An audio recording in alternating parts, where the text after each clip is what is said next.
Olá, amiguinhos! Vamos fazer aqui um primeiro vídeo de uma série que eu quero fazer sobre o Morro dos Ventos Uivantes. Esse livro que eu já comentei nos anos aqui no canal, que é o meu livro favorito de todos os tempos, foi tema do meu trabalho final na facul. Eu tô aqui, eu terminei a releitura, eu li esse livro a primeira vez em 2006, eu acredito, mais quase 15 anos, né? Que eu li. Estou aqui reeditando o meu artigo, meu TCC sobre esse livro, quero publicar lá no blog e estou relendo a introdução, estou lendo a introdução nessa edição aqui da Penguin, né? E eu esbarrei aqui num trecho que é justamente o tema que eu peguei para trabalhar no meu artigo, né?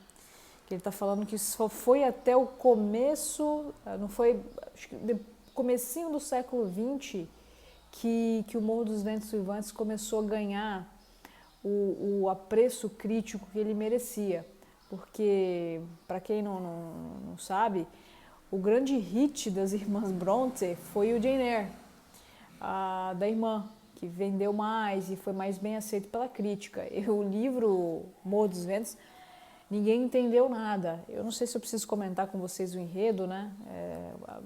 A história se passa ali numa propriedade no interior da Inglaterra.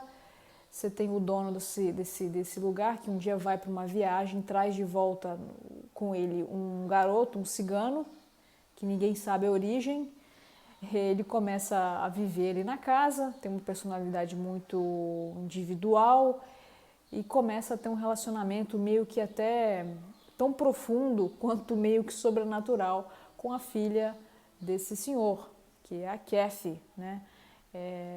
E essa relação dos dois é uma coisa que a gente pode explorar depois, que é uma coisa completamente sui generis. Assim. Aliás, todo o livro é muito sui generis, né?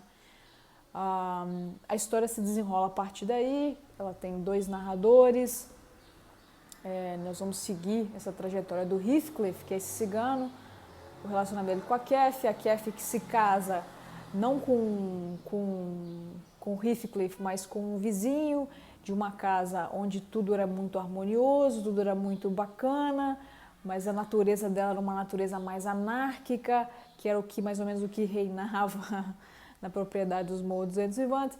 Então, assim, existe esse embate entre as duas residências, entre o apolíneo e o dionisíaco. O livro tem uma violência muito grande.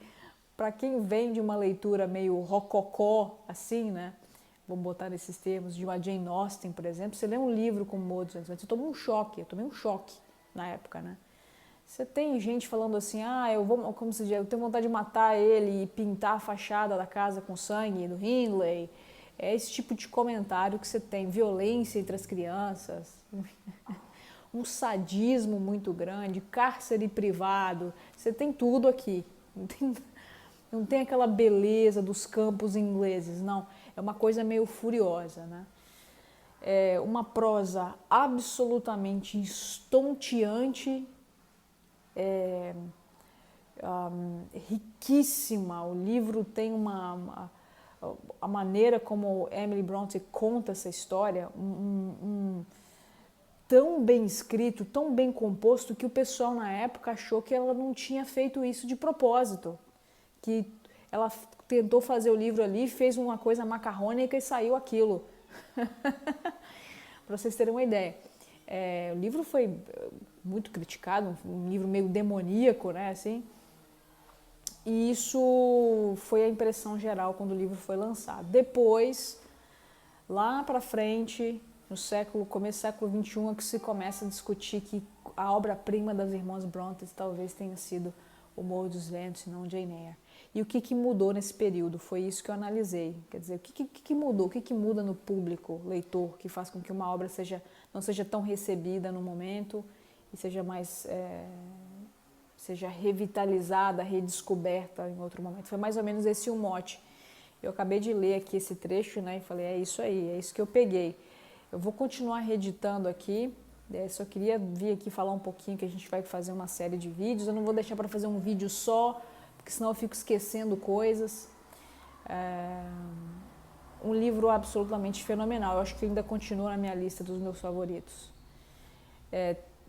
O livro tem dois narradores. Ele começa com o Lockwood, que vai depois de muitos anos que a história já avançou, chega o Lockwood, que aluga a granja, que é uma propriedade próxima a Morro dos Ventos Uivantes. Ele faz uma visita ao Heathcliff, acontece umas coisas... Ele achava que aquele campo, que aquela natureza, que aquilo ali ia ser um perfeito paraíso para ele, né? Um ermitão, mas ele encontra uma coisa completamente anárquica e tal. E aí a Nellie, que é uma pessoa que trabalha na casa, trabalhou na Morro dos Ventos Uivantes, hoje está na granja, né?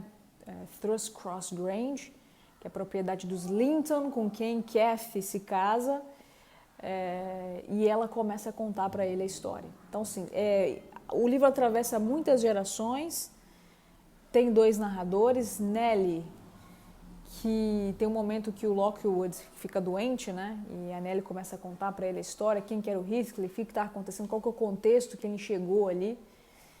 E tem um momento que ele fala, não, ela quer se retirar, né? Ele fala, não, fica aí, conta mais.